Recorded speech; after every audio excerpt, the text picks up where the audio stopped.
김문수의 사람들 대폭 교체를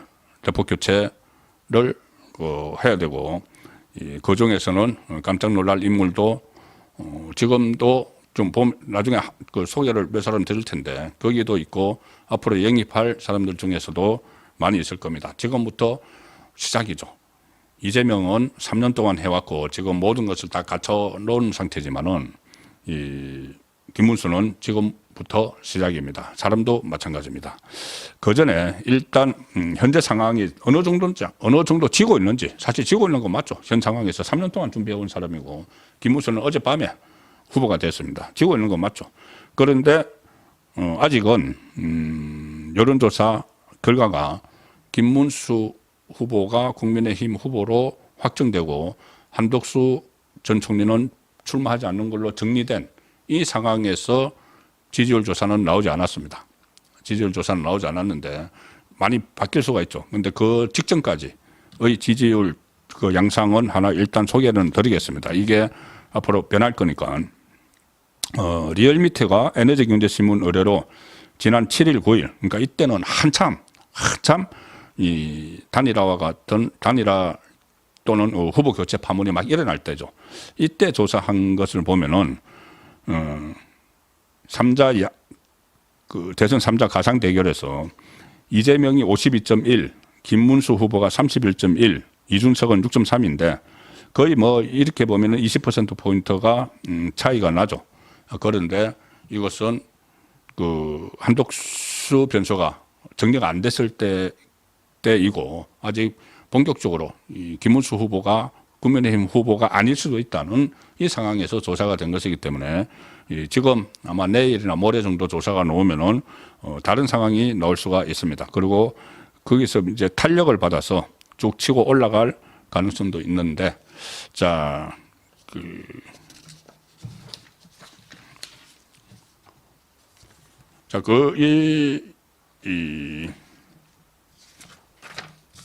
일단 어떤 그 사람들이 거기 들어와 있는지 이 김문수 후보 캠프에 그 부분을 일단 좀 살펴보겠습니다. 일단 권성동 원내대표는 재신임을 했습니다. 이 권영세, 권성동 두 사람에 대해서 지금 상당히 비판 여론이 많이 있죠. 초반부터 김문수 후보가 국민의힘 경선 후보로 선출이 됐는데 초반부터 한덕수 후보가 단일화를 하라고 막 밀어붙이는 바람에 상당히 사태가 엉켜버린 이런 요인도 됩니다. 그래서 일단 권영세는 사퇴를 했습니다. 비대위원장직에서. 그런데 권성동 원내대표는 일단 김문수 후보가 재신임을 했습니다. 권성동 원내대표가 그때 김문수 후보의 기자회견을 보고 아주 김문수 당이 뽑은 대선 후보인데 깎아내렸죠. 무슨 알량한 대선 후보 자리를 지키려고 기자회견을 한다, 이런 말까지 했습니다. 그래서 권성동도 지금 본인들의 작전이 실패했기 때문에 물러나야 되는 것 아닌가, 이런 이야기들이 지적이 많이 있는데 일단 김문수 후보는 재신임을 했습니다. 어떻게 보면은 그런 식으로 한 명 한 명 다 배척을 하다 보면은 어려워질 수도 있죠. 그래서 상징적으로 권성동을 끌어안는 그런 모습을 보였다고 저는 평가를 합니다. 오늘 김문수 후보가 권성동을 만났습니다. 본인에게 알량한 무슨 대선 후보 이렇게 이야기를 했지만 권성동에게 대선 국면에서 원내대표를 선출하는 것은 지금 부적절하다. 선출직이니까. 그래서 선거 기간 동안 전 의원들이 이제 원내대표니까는 원내에는 전 국회의원들이 선거에 매진할 수 있도록 역할을 해달라, 이렇게 좀 당부를 해서 그렇지만 다만 당은 당규상 원내대표가 당대표 권한 대행을 지금 맡게 돼서 권성동에게 자리가 하나 더 생긴 셈이죠.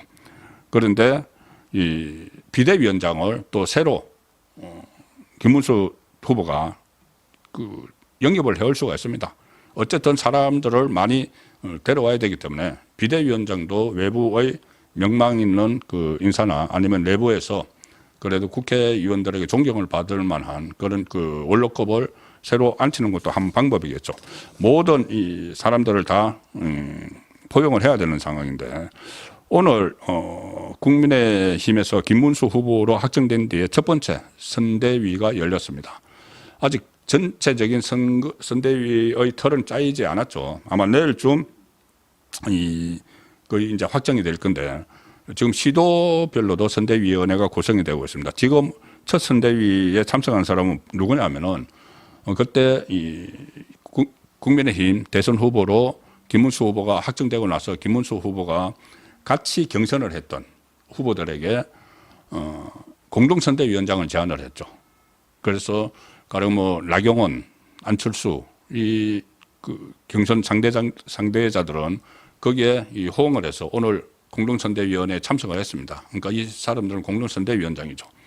그런데 여기서도 한동훈은 그 제안을 했는데 처음에는 아니 직접 전화도 없이 그렇게 할 수 있느냐고 불만을 표시를 하다가 직접 김문수 후보가 전화를 하니까 고민 좀 해보겠다고 했는데 아주 뭐 고민이 안 끝났는지 오늘 선대위 회의도 나오지 않았습니다. 이제 이 선대위는 기본적인 거고 지금부터 새로 이 선대위를 꾸리게 되겠죠. 시도별 선대위원회도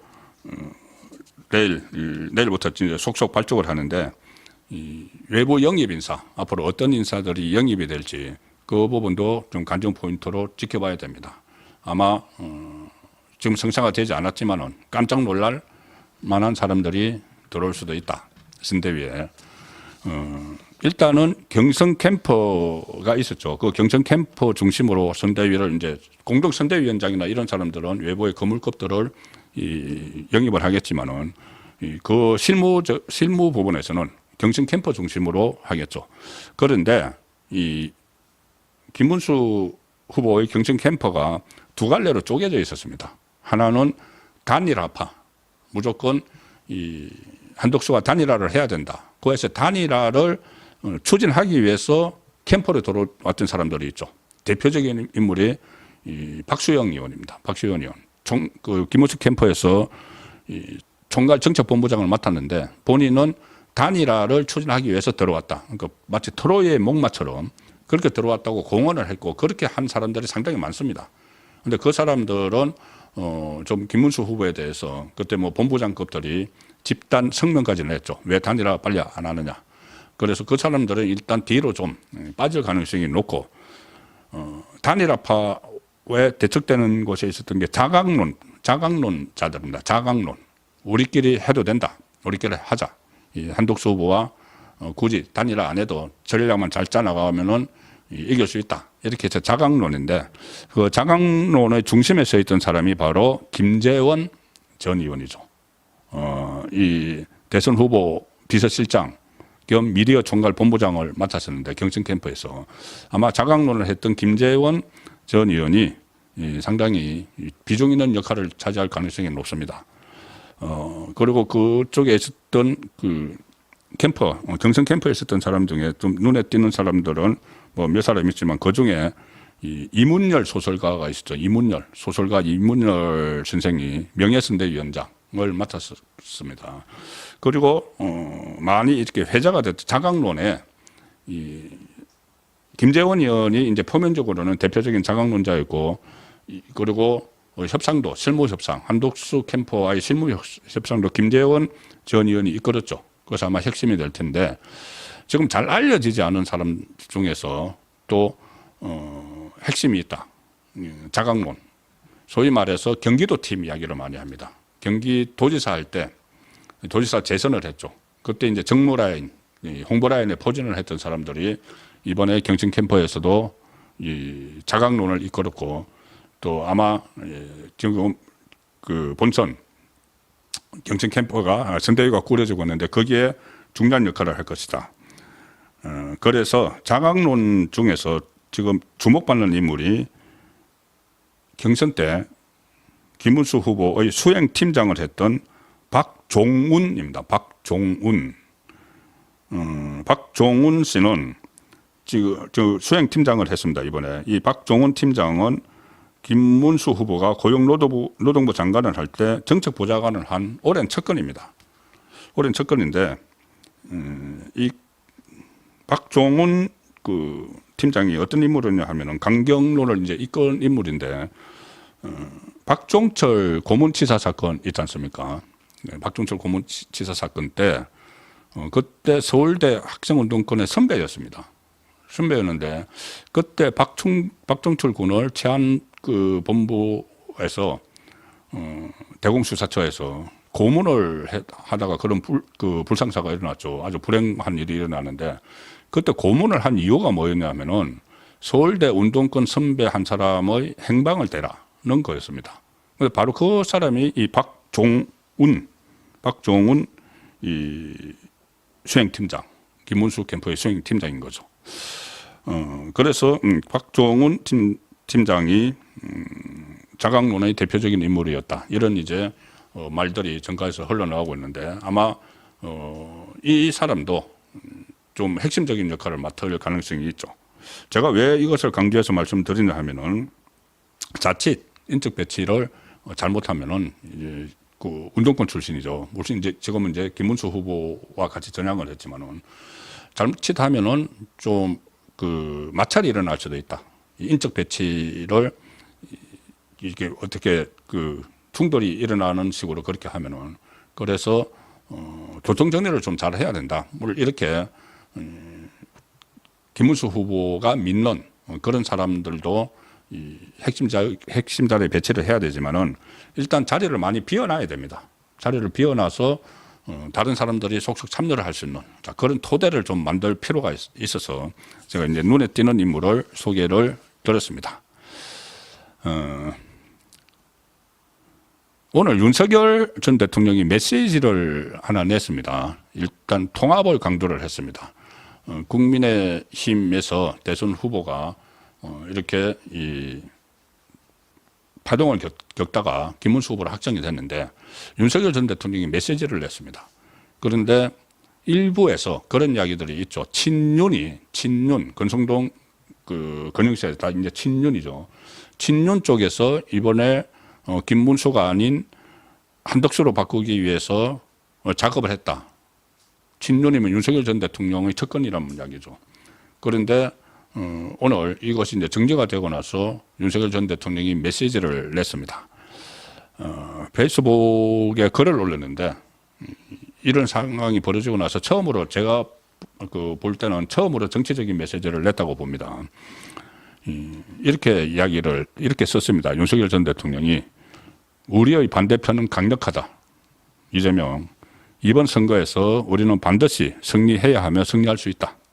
그렇게 이야기를 하고 이번 국민의힘 대통령 후보 경선은 격렬한 논쟁과 진통이 있었지만 여전히 건강함을 보여줬다.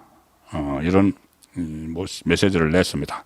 그리고 다른 후보를 지지하셨던 모든 국민 여러분께 호소드린다. 이제는 마음을 모아달라.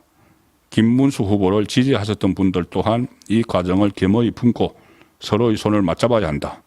우리의 싸움은 내부가 아니라 자유를 위협하는 외부의 전체주의적 도전에 맞서는 싸움이다. 상당히 이재명의 집권을 막아야 된다는 그런 강한 메시지가 담겨 있습니다. 앞으로 대선 기간 동안 몇 차례 더 아마 메시지가 나올 걸로 예상이 되는데 이 부분도 전체 판세의 대선 흐름에 어떤 영향을 미칠지 물론 여기에 대해서 부정적인 이야기를 예를 들어서 한동훈 전 대표 같은 경우는 상당히 부정적이죠. 아예 결별 선언을 하라.